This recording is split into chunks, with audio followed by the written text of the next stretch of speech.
Hi, this is King Bucho, and today we're diving deeper into Terence Crawford's most vulnerable moments in the ring. Before we get started, let me make one thing crystal clear. This isn't about claiming Crawford is a bad fighter. The man's skills are undeniable, and if Canelo beats him, that victory absolutely deserves respect. However, there's this growing narrative that Bud is practically unbeatable, that his boxing IQ alone will overcome Canelo's size advantage. Some fans talk like he's superhuman.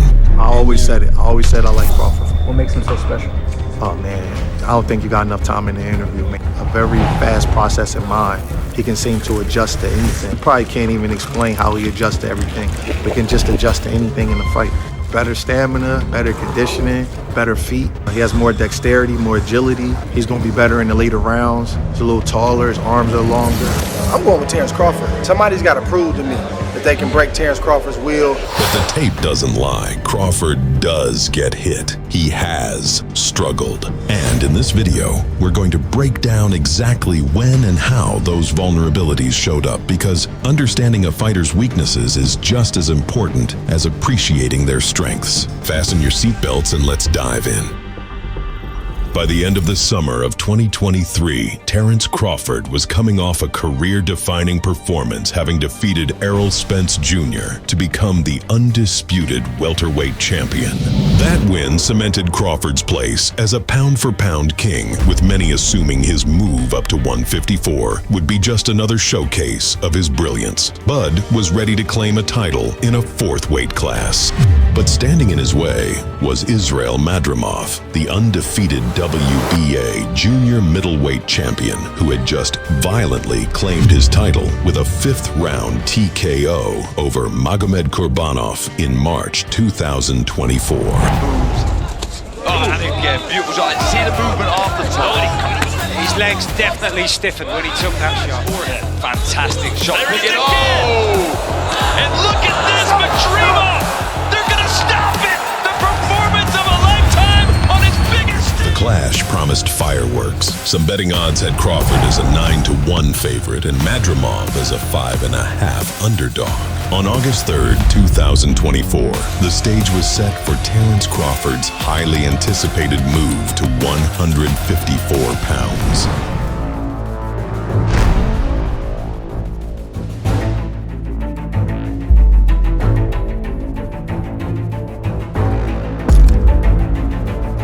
From the opening bell, the bout proved a tactical affair. Madramov's feints and unorthodox angles froze the usually surgical Bud, who struggled to pull the trigger. Of Madrimov that you're seeing right now is going to give you a lot to look at. The hands are moving, a lot of hand feints, foot feints, upper body movement. Madramov landed clean shots on Crawford, and he did so with both hands. The Uzbek's bodywork and switch hitting disrupted Crawford's rhythm, leaving him reactive instead of controlling the pace. Even when Crawford let his hands go, Madramov countered sharper and faster. Crawford never managed to stop Madramov's best shots and oftentimes resorted to shaking his head and sticking his tongue out. This wasn't the invincible technician who dismantled Spence. This was a fighter visibly uncomfortable with the size and style of his opponent. The performance shocked analysts. Crawford's defensive reflexes seemed a step slow, and his trademark counters were muted. Was it the weight, the style, or signs of decline at 37?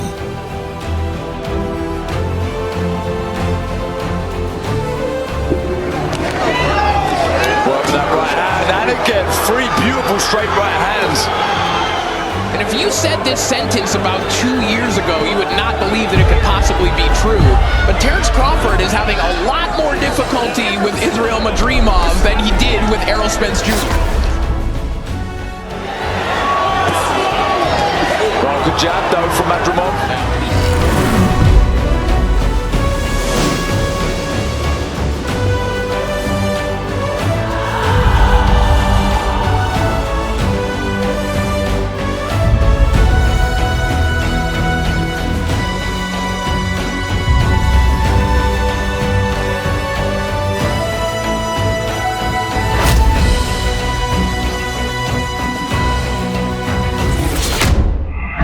While Terence Crawford Crawford labored through a grueling battle against Madramov, getting tagged repeatedly, struggling with the Uzbek's feints, and barely escaping with a disputed decision. Virgil Ortiz Jr. handled Madramov with far more authority in their February 2025 clash. Ortiz imposed his physicality early, pressuring Madramov before breaking him down with thudding body shots, controlling the pace in a way Crawford never could. Where Crawford hesitated, Ortiz pressed forward. Where Crawford was outworked, Ortiz matched Madramov's engine and then some. Where Crawford hesitated, Ortiz pressed forward. Where Crawford was outworked, Ortiz matched Madramov's engine and then some. Or worse, did Crawford's struggles signal deeper issues now that a younger, fresher fighter dismantled the same opponent with relative ease? As Crawford prepares to face Canelo at 168 pounds, one wonders, was the Madramov fight the first crack in the legend's armor, or just an off night for a fading king? Crawford's struggles against Madramov cast a shadow over his September 13th super middleweight debut. Jumping from 147 to 168 pounds is a historic gamble, one even Amir Khan, who was knocked out by both fighters, calls tricky. The Madramov fight revealed vulnerabilities Crawford can't afford against Canelo: hesitation, defensive lapses, and difficulty with physicality. Saudi promoter Turki Alalshek has even dangled a knockout bonus to ensure action, but Crawford's path to victory relies on outboxing Canelo, a task harder than ever if he can't pull the trigger like he once did. For Canelo, this is a legacy-defining fight. For Crawford, it's a high-risk bid for immortality. But after the Madramov scare, the world is watching. Is Bud still the boogeyman? Or has time finally caught up? Up next, we discuss another instance where Crawford's so-called invincibility was tested and his weaknesses laid bare. Terence "Bud" Crawford, the WBO welterweight champion, had agreed to face Shawn Porter on November 20th, 2021. More than just a title defense, this fight represented a pivotal juncture for both men, a collision of legacy, pride, and unfinished business in one of boxing's most competitive divisions. Crawford had faced scrutiny for a lack of elite opposition. A loss would have derailed Crawford's quest for a unification fight with Errol Spence Jr. and would have tarnished his aura of invincibility. Porter, a two-time welterweight champion with wins over Danny Garcia, Yordenis Ugas, and a near upset of Errol Spence Jr., was by far Crawford's toughest test. At 34, with a record of 31-3-1, Shawn Porter was openly contemplating retirement. A victory would not only reclaim him a world title, but also solidify his place among the division's greats. Porter's aggressive, high-pressure style had troubled every elite welterweight he faced, and he vowed to bring that same chaos to Crawford. The buildup was tense, but respectful. Porter, ever the psychologist, needled Crawford about his elusive super fight with Spence Jr., hinting Crawford avoided top competition. Crawford, typically stoic, fired back by saying, "That's a lie." On November of 2021 in Las Vegas, the stage was set for a great welterweight clash. The opening bell rang, and Shawn Porter charged forward like a man with nothing to lose because he didn't. This was his last shot, his final stand against a pound-for-pound king, and he fought like it. From the first round, Porter's aggression disrupted Crawford's rhythm. He smothered Bud's space, bullied him in the clinch, and refused to let him settle into his usual sniper's flow. This is what's called controlled aggression by Shawn Porter. Not reckless, controlled. Coming behind the jab, staying disciplined, keeping his balance, not lunging forward, inching closer and closer to Crawford. Crawford, normally a master of distance and timing, found himself forced into ugly exchanges, his back touching the ropes more than he'd like. Porter's game plan was chaos, but calculated chaos. He dipped low, feinted wildly, and then exploded forward with looping hooks and thudding body shots. When Crawford switched stances, Porter adjusted on the fly, cutting off the ring and denying him the angles he thrives on. For the first time in years, Crawford looked uncomfortable, even hesitant. There were moments where Porter's pressure had him second-guessing, his counters just a half-beat slower than usual. Well, the sneak attacks from Shawn Porter, they're so explosive and so fast that Crawford doesn't have time to compute what's happening before he knows that he's been hit. Porter right now is fighting a perfect fight. Being athletic, using his hand speed, using volume, roughing up Terence on the inside right now.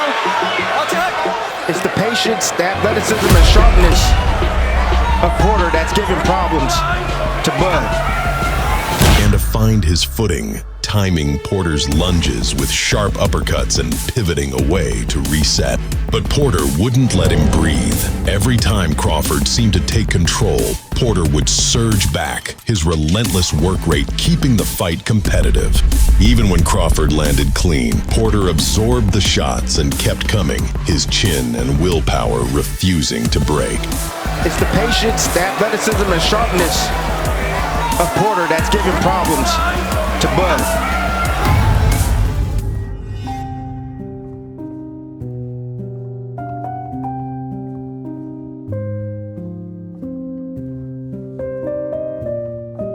Then came the 10th round, the moment that changed everything. Crawford, sensing urgency, finally cracked the code. A perfectly timed counter sent Porter crashing to the canvas. The body punches. 28, there is the knockdown scored in round 10. He rose, but the damage was done. Crawford pounced, unloading a vicious flurry that forced Porter's corner to throw in the towel. It was a dramatic finish, but the scorecards told the real story. This had been a close fight, far closer than anyone expected. Porter had pushed Crawford to the brink, exposing vulnerabilities that few believed existed. The pound-for-pound king had survived, but for the first time in years, he had been forced to dig deep just to keep his crown. Terence Crawford got the win, but Shawn Porter left with something just as valuable, proof that even the best can be cracked. For years, Crawford's aura of invincibility made him seem untouchable, a fighter who could solve any puzzle in front of him.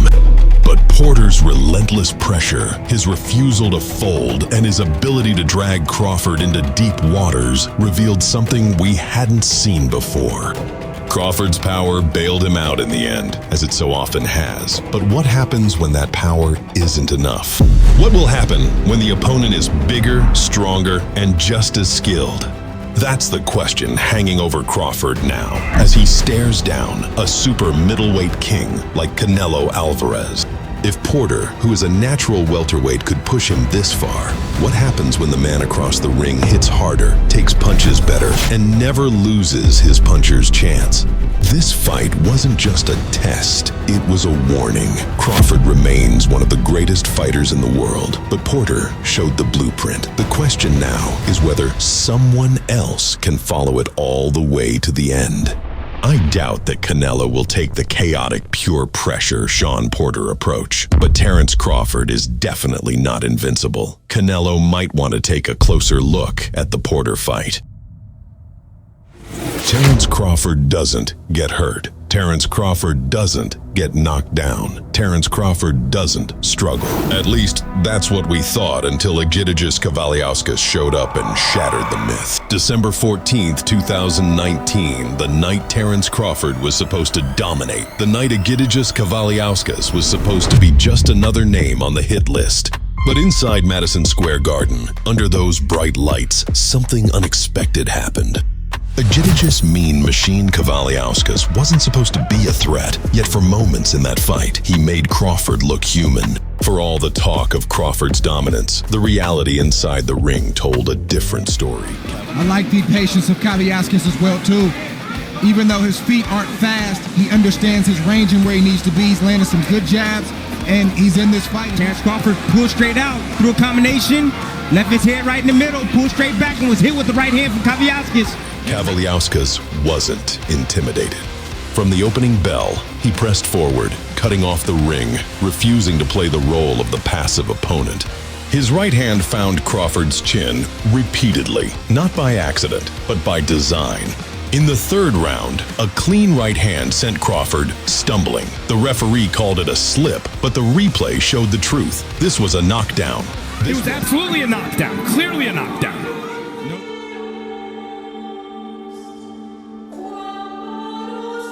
This wasn't the untouchable pound-for-pound king we'd been told about. This was a fighter getting outworked, getting hit, and looking uncomfortable.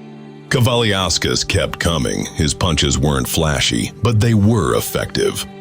Straight rights down the pipe, body shots that made Crawford reset, combinations that exposed Crawford's defensive lapses. The crowd sensed it. This wasn't going according to script. Even when Crawford eventually turned the tide, it wasn't some masterful adjustment or technical brilliance that saved him. It was simply that Kavaliauskas, after several rounds of pressing the action, began to fade. Crawford's power punches landed, as they should, against a fighter moving up in competition. The final knockdown in the 9th round came not from Crawford's high boxing IQ, but from Terence Crawford's strength and power advantage, in addition to Kavaliauskas' exhaustion. The stoppage was inevitable, but the questions remained.